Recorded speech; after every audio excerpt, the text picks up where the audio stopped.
Una investigación exhaustiva y seria de los asuntos de política pública y gobernanza del país se analizan desde el observatorio. Porque los temas de impacto ya están bajo la lupa y los analizamos desde el observatorio. Saludos amigos y bienvenidos a un nuevo programa en Desde el Observatorio.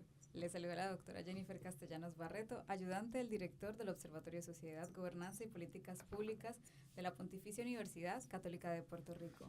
Como todas las semanas, para mí es un gusto saludar a todas las personas quienes se conectan a esta hora a través de Católica Radio y por supuesto a todos los que ven o escuchan la retransmisión de este programa por cualquiera de las plataformas digitales de nuestra querida universidad. Como es de costumbre, nos acompaña nuestro coanfitrión y director del observatorio, el doctor Hernán Vera Rodríguez. Bienvenido, doctor, a un nuevo programa. Hola, Jennifer. Otra semana aquí compartiendo con la audiencia, ¿verdad?, los eventos que han ocurrido dentro del campo de las políticas públicas y la sociedad puertorriqueña.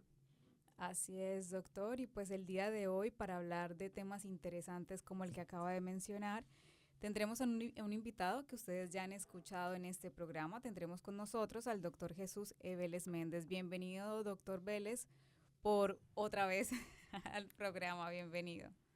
No, con mucho gusto y saludos a ti y al doctor Vera y muchas gracias por la invitación y siempre disponible para lo que necesiten y sobre todo estos temas contemporáneos que de por sí ya la gente pregunta, pues no es mala idea discutirlos aquí formalmente en un programa. Claro, así es, doctor. Y bueno, doctor Vera, cuéntenos de qué estaremos hablando.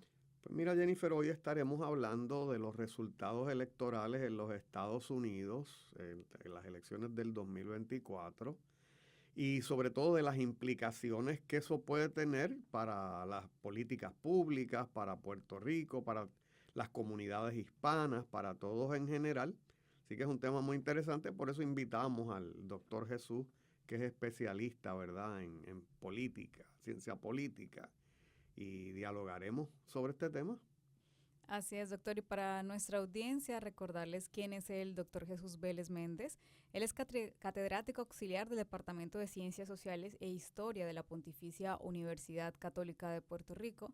Es doctor en Ciencias Políticas por la Universidad Autónoma Metropolitana. Es investigador en temas de partidos, legislatura e ideología. Ha publicado en la Revista Mexicana de Estudios Electorales y actualmente realiza una investigación sobre los conceptos de gubernamentalidad y hegemonía en el tema de las relaciones políticas entre Estados Unidos y Puerto Rico. Por su gran bagaje y experiencia, por eso mismo lo tenemos el día de hoy en nuestro programa.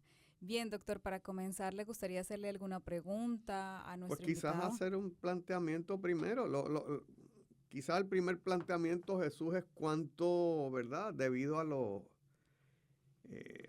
lo complicado, ¿verdad?, que surgió esta elección multipartidista aquí en Puerto Rico, pues como que los programas de análisis político se han quedado, qué sé yo, 3/4 partes discutiendo los resultados electorales de Puerto Rico, y si sobra tiempo allí una pincelada de lo que ha pasado en Estados Unidos. Y vamos, resuena o va a tener una resonancia quizás mucho más grande lo que ha ocurrido en Estados Unidos en el ámbito local. Veíamos una elección muy empatada, pero termina la elección de noviembre 5 en los Estados Unidos con 226 votos electorales para Harris y 312 votos electorales para Donald Trump, ¿verdad? Así que, y eso es casi el 50%, ¿verdad?, o más de los votos, y logró más de los 270 votos electorales, ¿verdad?, que hacían falta para ser presidente. Y vamos, en cierta medida vimos un copo electoral del Partido Republicano, ¿verdad? Y veíamos esa situación un poquito más apretada, pero se dio así. Así que nos gustaría que nos dieras tus impresiones preliminares sobre esto. Pues hay un contexto que creo que es el que todo el mundo más o menos conoce. Uh-huh. ¿Qué fue lo que ocurrió en términos de las encuestas? Que quizás me gustaría empezar por ahí porque es un buen contexto para el que quizás no está tan pendiente, y para el que está pendiente pues le refrescamos la memoria porque realmente todos lo vimos en los medios de comunicación, por lo menos los que estamos pendientes, como que una primera parte del proceso electoral en Estados Unidos se veía un Biden todavía con posibilidades de revalidar la elección. No sé si ustedes recuerdan eso todavía, pero hubo un momento dado en que las encuestas o los ponían muy cerca o ponían a Biden ganando. Eso va a cambiar obviamente con el debate. Y a veces, ¿verdad? Para los que estudian ciencias políticas, un tema interesante sobre cómo los debates en las elecciones influencian los resultados. Y el debate Biden con Trump fue fundamental por lo que todos vimos, ¿verdad? Vimos a Biden sobre todo respondiendo preguntas relacionadas con economía de manera un poco incoherente, por no decir otra cosa, y eso pues desanimó mucho las bases demócratas, sobre todo porque Estados Unidos está viviendo una situación inflacionaria importante que ha afectado sobre todo a las clases medias pobres. Y eso, a partir de ahí, Trump se despega, pasa el intento de asesinato a Donald Trump, nuevamente eso impulsa la campaña de Trump. Al otro día, creo que si no me equivoco, Elon Musk apoya la candidatura de Trump, que eso es algo fundamental, me parece a mí, para tomar en consideración. O sea, el elemento Musk fue determinante en la campaña de Donald Trump. Entonces, a partir de ahí, el Partido Demócrata se replantea la candidatura, le abren paso a Kamala Harris, y ella logra entonces un apoyo sustantivo en esa primera etapa de la campaña, que vimos incluso números en las encuestas de hasta 5 puntos de ventaja en los casos más extremos o un empate, y eso obviamente le dio un aire de esperanza a los demócratas en Estados Unidos, por decirlo así. Pero pasaron muchas cosas en ese transcurso. Me parece que la agresividad de la campaña de Donald Trump, junto con este otro elemento que quizás si tenemos tiempo y nos damos la oportunidad podemos dialogarlo, el apoyo de estos grupos jóvenes, de emprendedores jóvenes en Estados Unidos, poscateros y sobre todo dueños de empresas o cofundadores de empresas tecnológicas importantes. Ese apoyo de Donald Trump y la agresividad de la campaña de Donald Trump, junto con el discurso que ya sabemos que levanta muchas pasiones en Estados Unidos, opacó la candidatura de Kamala. Creo que el ejemplo más clave en todo esto fue cuando el candidato, uno de los candidatos del grupo de Kamala Harris dijo algo así como: nadie nunca se imaginaría a Donald Trump trabajando en un McDonald's, y la respuesta de ambas campañas fue importante, porque la campaña de Donald Trump entonces se dirigió a Pensilvania, a un McDonald's, a trabajar en el McDonald's. Todos lo vimos, seguro. Todos lo vimos, y fue eso, si estamos de acuerdo o no con Trump son otros 20 pesos, pero fue una estrategia adecuada para impulsar la campaña y él verse un poco más, menos radical, más relajado, cosas que siempre lo han pintado así. Entonces, ¿qué hizo Kamala? Kamala se fue a hacer una entrevista donde dice que ella trabajó en verano, en un McDonald's. Entonces, cuando tú comparas ambas respuestas, tú puedes entender por qué esa última semana fue determinante para la campaña de Trump, a pesar de lo que ocurrió con el tema de los puertorriqueños. Eso lo podemos hablar más adelante, claro, de los latinos y del comediante. A pesar de todo eso, creo que esto fue la tormenta perfecta, porque el discurso de Kamala nunca se enfocó, ¿verdad? No tuvo una bandera, y eso es bien importante para el proceso electoral. No tiene un tema con el cual quizás pueda apelar a un sector y que ella sobresalga frente a Trump, incluso con los temas postmateriales. Sin embargo, Trump tiene una base muy sólida, está muy dispuesto a votar por él. Se asuma gente que son del Partido Demócrata, se suma Robert Kennedy, se suma Joe Rogan, se suma Elon Musk, y las estrategias de campaña pues impactaron mucho más. Eso me parece que eso en ese sentido pues dirigió a Trump hacia la victoria, con otros elementos que podemos considerar sobre cómo votaron la gente, etcétera, claro, los donativos, los PAC, etcétera, pero más o menos por ahí va la cosa. Fíjate, la revista Político, que sabes que es muy importante en este tema, ¿verdad?, de la política partidista en Estados Unidos, el día 6 de noviembre saca un artículo que se llama ¿Por qué Kamala Harris perdió la elección?, ¿verdad? Y entre los argumentos que establece Político es que, primero, que Kamala hereda una campaña moribunda de parte de Joe Biden. Así que, y muy entrada ya la campaña política. Como tú dices, ya había habido un debate. Y entonces, pues, se da ese cambio de candidato en medio de la campaña, que eso es no antes, quizás, ¿verdad? En la historia de Estados Unidos visto, pero en tiempos recientes no. Ni meses, ¿verdad? Tuvo meses para hacer campaña, no tuvo básicamente tiempo. Claro, y también se establece que no hubo un rompimiento claro con las ideas de Biden. Un poco se planteaba ella como un seguimiento a, ¿verdad? De todos modos, ella fue su vicepresidenta, a seguir haciendo lo que Biden había estado haciendo. Y entonces, precisamente en el ámbito económico, se necesitaba un rompimiento con esas ideas, porque la inflación y otros temas económicos importantes, pues no fueron enfrentados o confrontados por Kamala como candidata presidencial. Así que esos son algunos de los argumentos, ¿verdad?, que se levantan en esta revista que analiza temas políticos, como te había dicho. Así es. De hecho, en el proceso de cuando... ¿Me escuchan bien? Sí, perfectamente. Tengo un ruido de fondo. Sí, no te En un momento dado de la campaña, cuando Kamala sale electa nuevamente, realmente tiene una ventaja, porque se ve como un cambio, como una novedad. Salimos de un candidato que tenía críticas de haber envejecido mucho, de no tener claro cuáles eran las maneras, las posturas incluso que él había asumido anteriormente, porque no las sabía explicar. Y de la nada ella pues sale rejuvenecida, ¿verdad? Mujer, hija de grupos minoritarios en Estados Unidos, Claro. con una historia detrás, que me parece a mí que pudo haber sido clave en el proceso.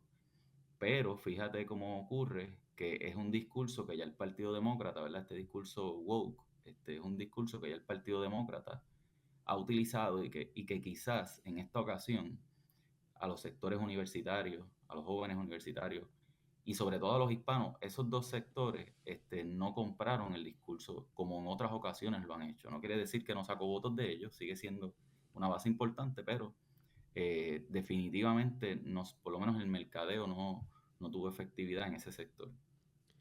Fíjate cómo quizás también las ideas, ¿verdad? La campaña Harris tuvo grandes problemas, vamos a decir, en temas o con grupos o el sector religioso, porque parte de su agenda pues había sido, ¿verdad?, esta libertad, como por ejemplo el pro-choice, como por ejemplo la agenda LGBTQ+, y son temas en los cuales Donald Trump está en el lado opuesto. Y todo lo que en Estados Unidos le llaman el Bible Belt, ¿verdad? Esos estados típicamente bien religiosos, típicamente apegados a las ideas bíblicas, pues chocan con esa idea de mantenidas de alguna forma por el Partido Demócrata y por la candidata en particular. Fíjate, claro, entonces gana Donald Trump, porque ese es nuestro programa. Y cuando uno va al programa de gobierno del Partido Republicano, fíjate, volviendo atrás, muchos estados hispanos, quizás con la excepción de California, le dieron el voto a Trump. Uh-huh. Así que tú tienes estados como Florida, tienes estados como Texas, ¿verdad? Tienes estados como Nevada, donde Nuevo México, donde pues se tiñó de rojo, se tiñeron de rojo, ¿verdad? Y sí, son estados donde temas que están en el programa de gobierno republicano chocan. No vayamos todavía al rally donde el comediante habló mal de los hispanos, no lleguemos ahí todavía. Pero mira cuáles son los puntos fundamentales que cualquiera de los que nos escucha puede ir a la plataforma del Partido Republicano y verlo. Vamos a sellar la frontera y vamos a detener la invasión migrante. O sea, en esas palabras, no me las estoy inventando. Vamos a llevar a cabo la operación de deportación de inmigrantes más grande en la historia americana. Claro. Y lo ha dicho públicamente, no solo lo ha escrito. Eran cosas que uno podía creer que era un exabrupto del candidato, ¿verdad? Porque Donald Trump, eso es Donald Trump siendo Donald Trump. Claro. ¿Verdad? Pero que tú lo pongas en un programa de gobierno, pues es un poco más fuerte. Claro, hay temas un poco más simpáticos, como vamos a terminar la inflación y vamos a hacer, ¿verdad?, que la economía florezca de nuevo. Vamos a hacer, este es un punto bien neurálgico, Jesús, vamos a hacer que América sea el productor de energía dominante en el mundo, por mucho, en esas palabras. Complicado. Sí, pero ya te explicaré por dónde van las cosas. Vamos a detener el outsourcing, es decir, el que la fabricación de muchos elementos que se hacen en Estados Unidos se hagan partes en China, partes en México, eso que le llamamos el outsourcing o el tener estas plantas en el extranjero. Se prevé, ¿verdad?, una reducción de impuestos para los trabajadores. Entonces, interesantemente, el no cobrar impuestos en las propinas. Fíjate qué tema interesante. Defender la Constitución, defender las libertades, la libertad de expresión, la libertad de religión y el derecho a portar armas. ¿Ok? Prevenir la guerra, detener y restaurar la paz en el Oriente Medio, detener lo que le llama hay que decirlo en inglés, weaponization of government against American people. Acuérdate que cuando todo este proceso de que a Trump le llevan a cabo unos procedimientos legales, pues él decía que se estaba utilizando las fuerzas del gobierno para hacerle daño a él personalmente y a él como candidato. Y entonces esa persecución del gobierno, del ciudadano, pues se busca para detener eso. Me gustaría que nos detuviéramos un poco y oír tus comentarios sobre el tema de cómo estados migrantes, cómo estados donde hay unas grandes masas mexicanas, latinoamericanas, pues terminan dominados por el Partido Republicano. ¿Cuál es tu impresión sobre ello?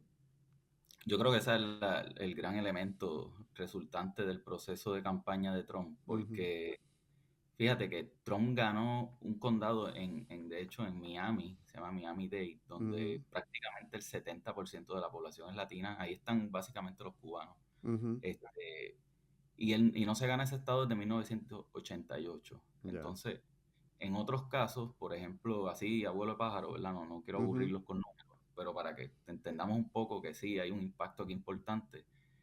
Pittsburgh, por ejemplo, 40% de votos a Trump. No es que lo gana, pero nuevamente, cuando un republicano ha logrado aglutinar tanto voto hispano.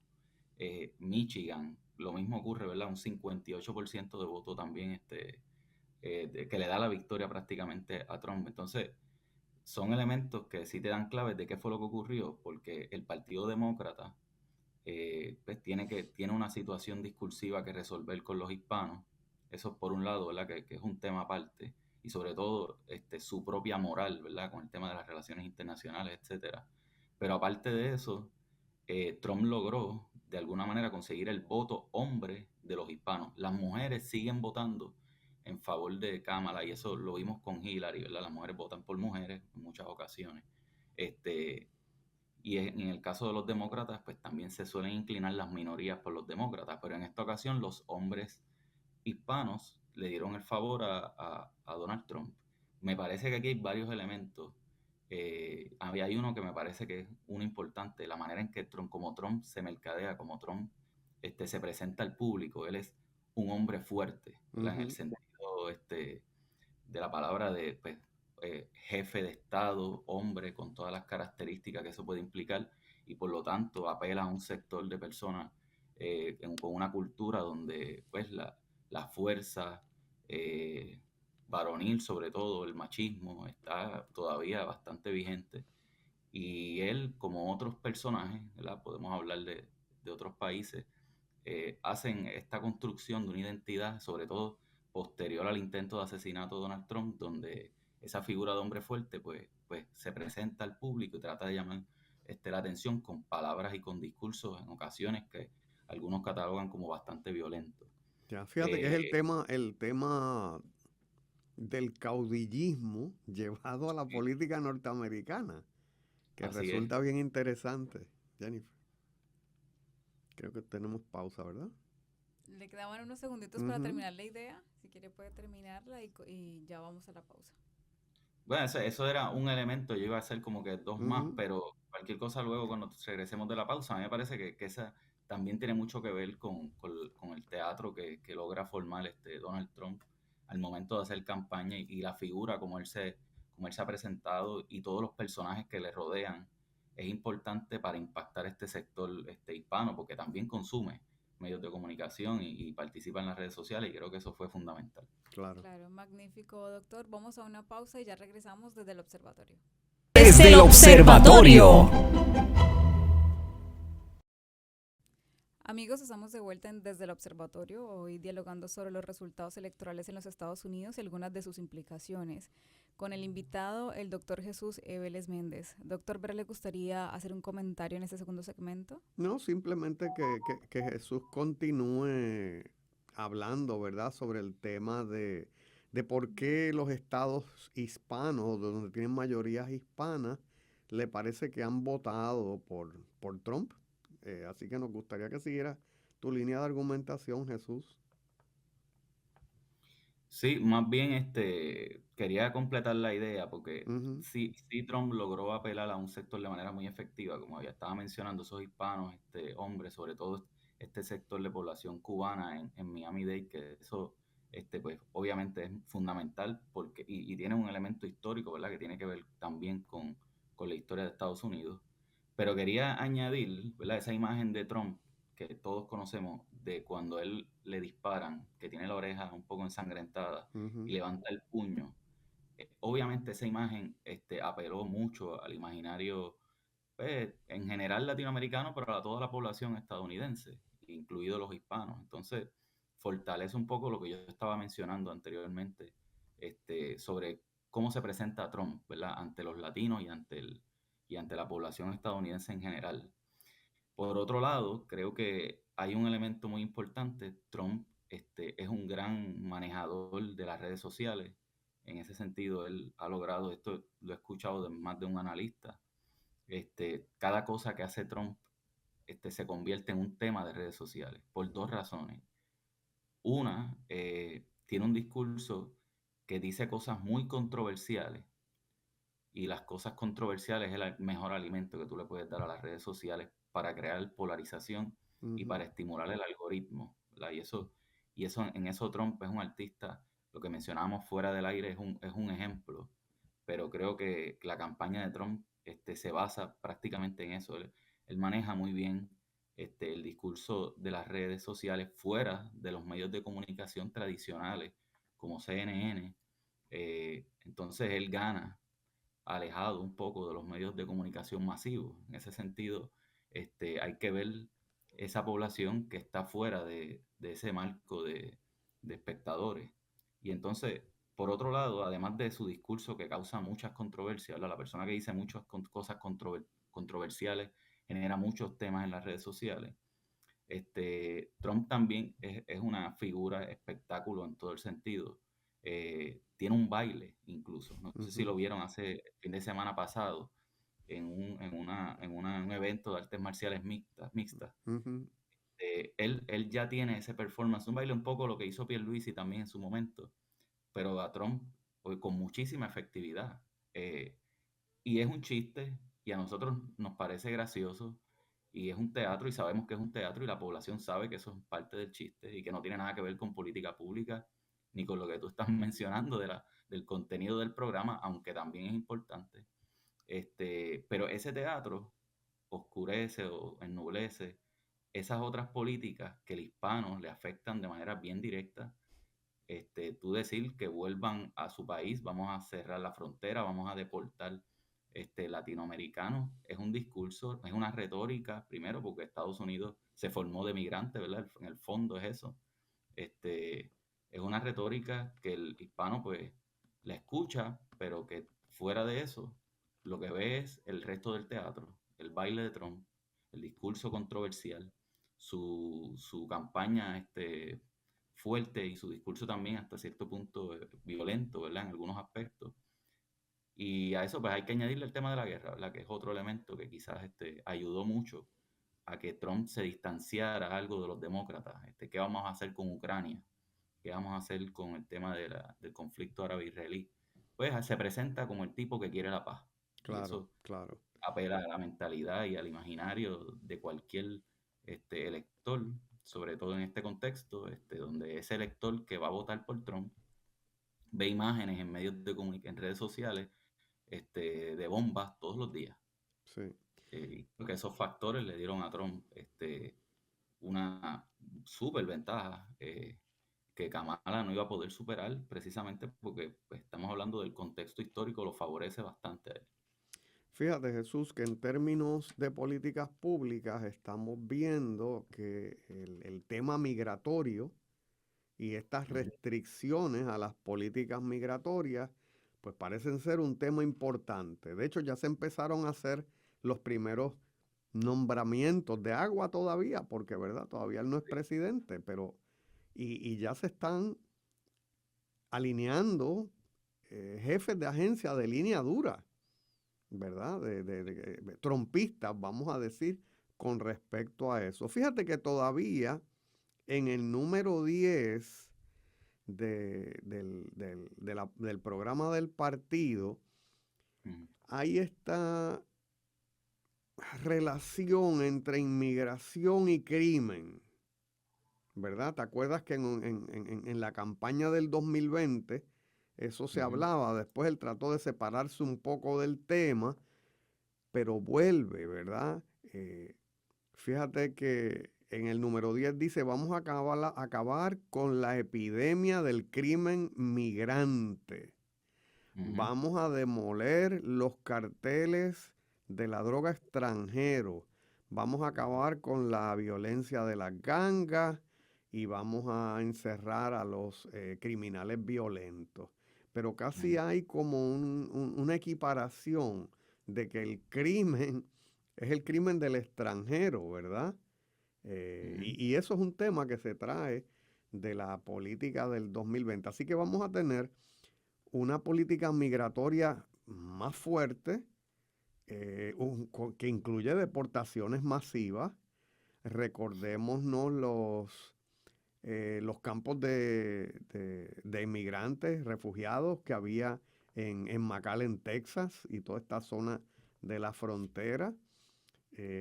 Acordémonos lo de la ola esto de los niños y cómo se separaban los niños y la familia. Eso parece que va a volver. Un tema que te mencionaba es el tema de el 4. Vamos a hacer que América, ¿verdad?, entendiéndose los Estados Unidos, sea el productor de energía dominante en el mundo. Vamos a juntar eso con el número, déjame ver por acá, que decía que vamos a detener, el 15, vamos a cancelar el mandato de los vehículos eléctricos y vamos a cortar la costosa y molestosa regulación.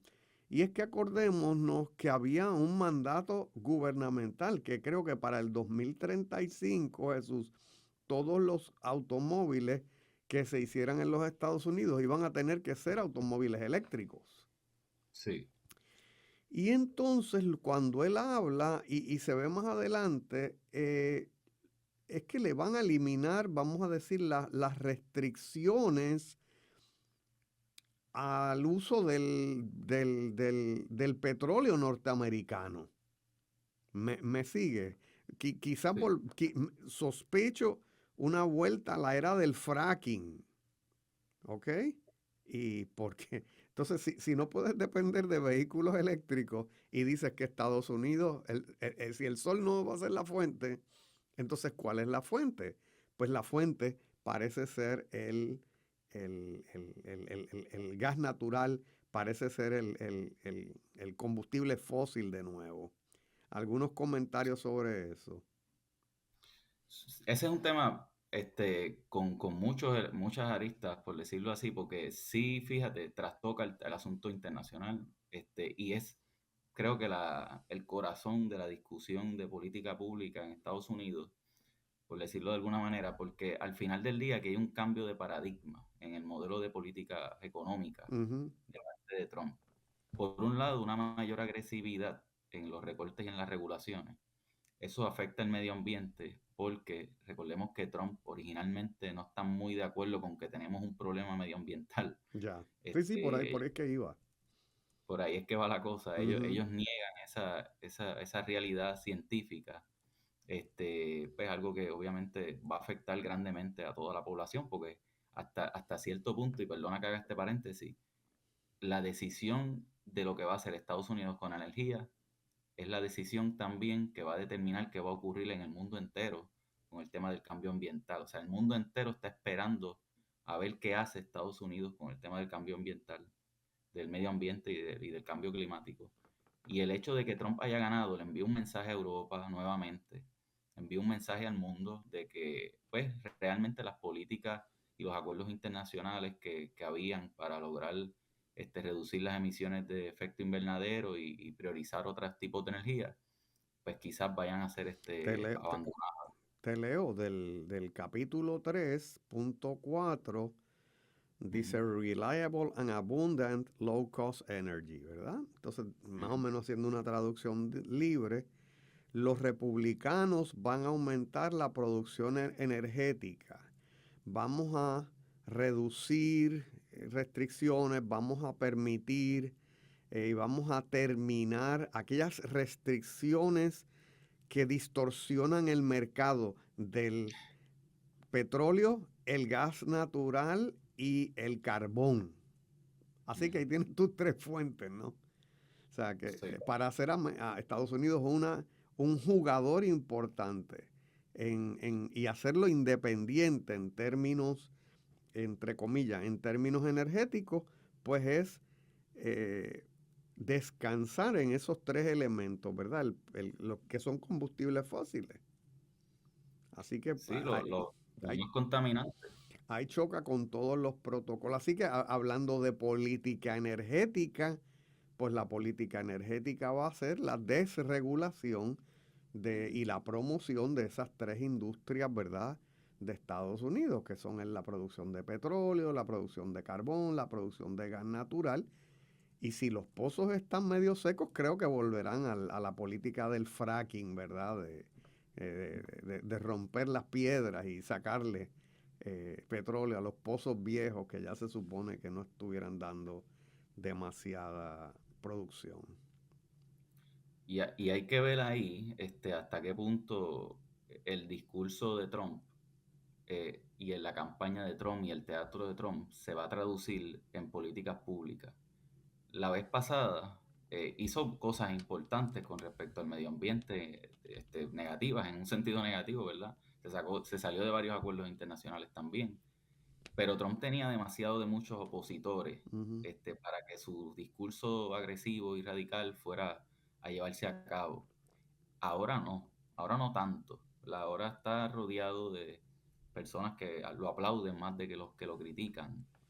El Partido Republicano no es uniforme, pero en esta ocasión Trump tiene más respaldo interno que en las ocasiones anteriores. Trump tiene más legitimidad. Ganó con voto popular. La primera vez no había ocurrido esto. Adicional a esto, aparte de que gana con voto popular, aparte de que tiene mayoría Cámara y Senado, que tiene más apoyo dentro de ciertos sectores, Trump también no va a tener un tercer cuatrenio. Nosotros sabemos que el cuatrenio segundo de todos los presidentes es muy diferente al cuatrenio primero. De hecho, Barack Obama en su primer cuatrenio, y estos son datos corroborables, fue el presidente que más exportó mexicanos, que más sacó de mexicanos del país. Luego en su segundo cuatrenio fue el que menos hizo.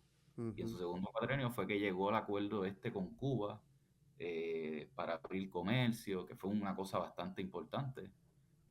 Lo recordarán que hasta Vin Diesel estaba visitando Cuba. Todo eso pasó en su segundo cuatrenio. Ahora Trump va a tener su segundo cuatrenio. Entonces, ¿cuán agresivo va a ser con esas políticas? ¿Cuán atrás va a echar el proyecto de Biden, que probablemente es de sus mayores logros, me parece a mí, lograr la aprobación de ese plan en favor del medio ambiente? Sí. Y que trajo muchos fondos a Puerto Rico, de hecho. ¿Cuán para atrás va a echar eso? Me parece que todo pinta que prácticamente va a anular esos programas y pues va a implementar una política muy agresiva de desregulación. Y de hecho, el propio Elon Musk, quien sabemos que está ahí al lado de Donald Trump, aparentemente ya va a tener, junto con otro emprendedor, un puesto en el gobierno. Se dice que va a dirigir un tipo de agencia que se va a dedicar específicamente a recortar fondos. Fíjate, esa agencia tiene que ver con la eficiencia gubernamental. Así que es interesante que te buscas dos personas, y eso es un tema viejo en administración pública, ¿verdad? Esa visión de que, y es hasta paradójica, tú estás dirigiendo el gobierno, pero tienes una mala impresión del gobierno, de que, Sí. de que en el gobierno se vota dinero, de que en el gobierno los procesos son muy lentos. Entonces nombras a dos personas que no han estado un solo día en el gobierno a manejar esta eficiencia gubernamental y a determinar dónde sobran empleados y dónde faltan empleados, ¿verdad? Y gente absolutamente de la empresa privada y del sector más progresista, si quieres, en la empresa privada, ¿verdad? Bueno, Elon Musk hasta los otros días era prácticamente demócrata, liberal, apoyaba el intervencionismo gubernamental. Y que conste, ¿verdad? Para añadirle esa disonancia cognitiva a veces de los privados entrando al gobierno, Elon Musk recibió mucha ayuda del gobierno. O sea, Elon Musk prácticamente la primera vez que conoció a Trump fue para pedir ayuda del gobierno, dinero del gobierno para financiar sus proyectos. Entonces, a veces sí existe ese doble discurso. Por un lado, vamos a recortar el gobierno es malo, pero por otro lado, ayúdame a mi empresa, sálvame cuando estoy en crisis, como pasó en algún momento. Y eso pues sí, resulta un poco contradictorio en este sentido. Bueno, sí, son las políticas del big business, ¿verdad? El big business, los bancos.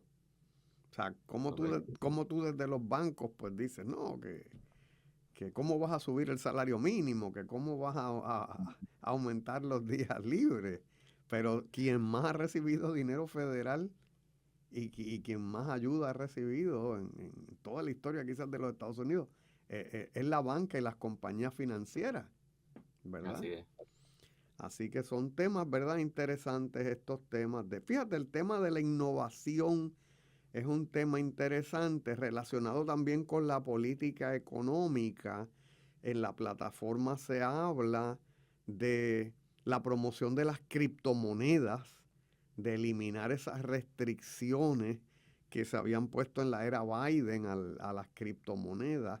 Era como un freno, ¿verdad? Vamos a investigar bien esto. La promoción de la inteligencia artificial, que también Biden había puesto una orden ejecutiva donde, ¿verdad? Decía, vamos a ir con calma aquí en esto de la inteligencia artificial. Y lo de la seguridad en el espacio, lo de la carrera espacial también. Me gustaría que nos hablara sobre todo el tema de las criptomonedas y la inteligencia artificial en el gobierno. Sí, por un lado, fíjense que es el primer presidente que vamos a tener que apoya abiertamente este sector de las criptomonedas y estos grupos de jóvenes criptomonedas que han apoyado la campaña fuertemente. Y creo que aquí hay una serie de conflictos de intereses. Ujú. Fíjate, o sea, puede estar dentro del renglón democrático, puede no estarlo. Eso pues, es otra discusión. Pero fíjate, el propio Elon Musk, que tiene una empresa ¿verdad? Aeroespacial que compite con China, apoya abiertamente la campaña de Donald Trump. De hecho, hizo un PAC para donarle sobre $200 millones. Y ahora entonces dentro de la propia plataforma de Donald Trump, él dentro de su gobierno está diciendo que va a promover esa carrera espacial para ser los primeros en el mundo, Ya. cosa que está bien Ujú, complicado ahora ujú, con la situación de China, que evidentemente tiene unas ventajas. Sobre Estados Unidos se dicen muchas cosas que no me gustaría decirlo aquí porque no ujú. estamos en ese tema, pero eso es un asunto. El otro creo que mencionaste, el asunto de la inteligencia artificial. Los propios fundadores pues, los creadores del ChatGPT, porque hay varios, ¿verdad? Está Microsoft también, que tiene su propia inteligencia artificial. Ellos, la decisión de Biden, correcta o incorrecta, fue consecuencia de la propia recomendación que hacen los creadores de inteligencia artificial, Ya. donde les dicen que hay que tener mucho cuidado con el desarrollo de estas nuevas tecnologías.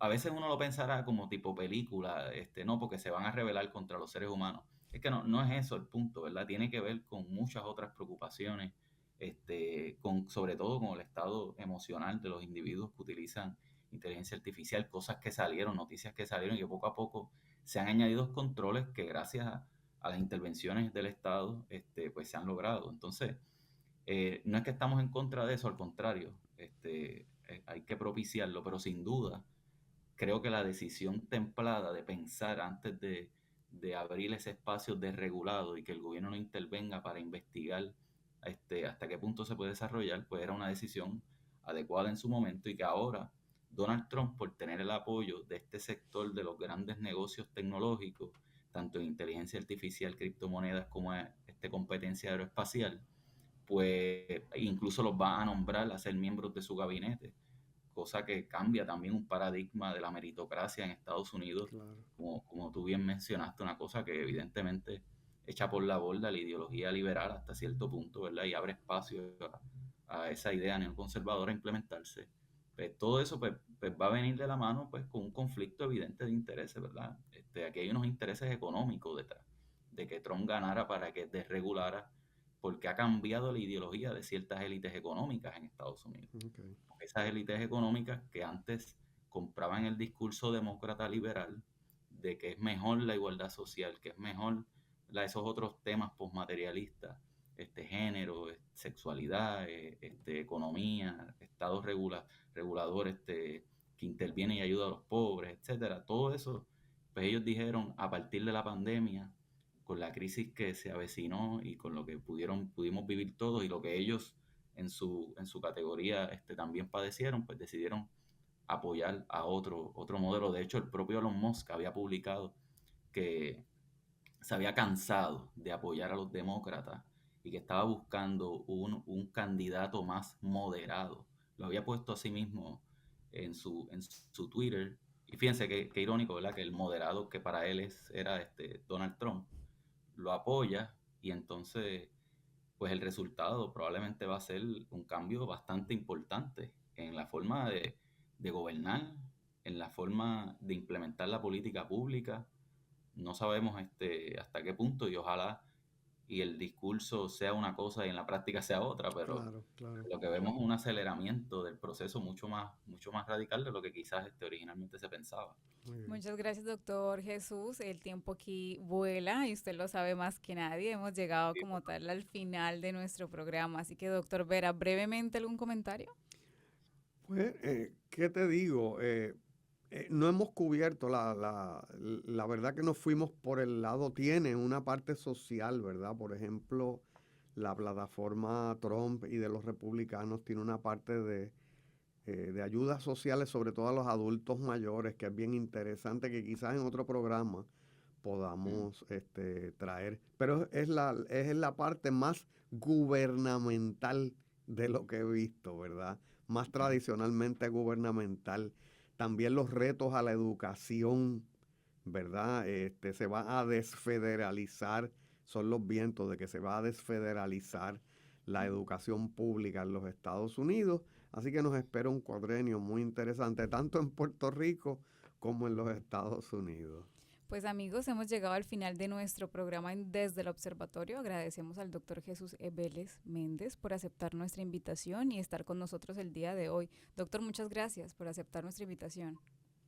No, gracias a ustedes y gracias al doctor Vera y a ti también por la invitación y por el conversatorio que tuvimos. Claro que sí, siempre es un gusto tenerlo en el programa y discutir con ustedes estos temas tan interesantes.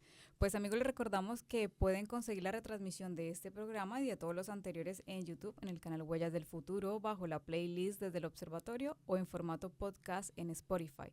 Les agradecemos a todos por acompañarnos hasta el final. Nos vemos la próxima semana en un episodio más Desde el Observatorio. Muchísimas gracias. Forma parte de nuestro análisis. Comparte tus opiniones con el panel. Comunícate con nosotros a observatorio.pucpr@pucpr.edu. Desde el Observatorio, una producción de la Pontificia Universidad Católica de Puerto Rico.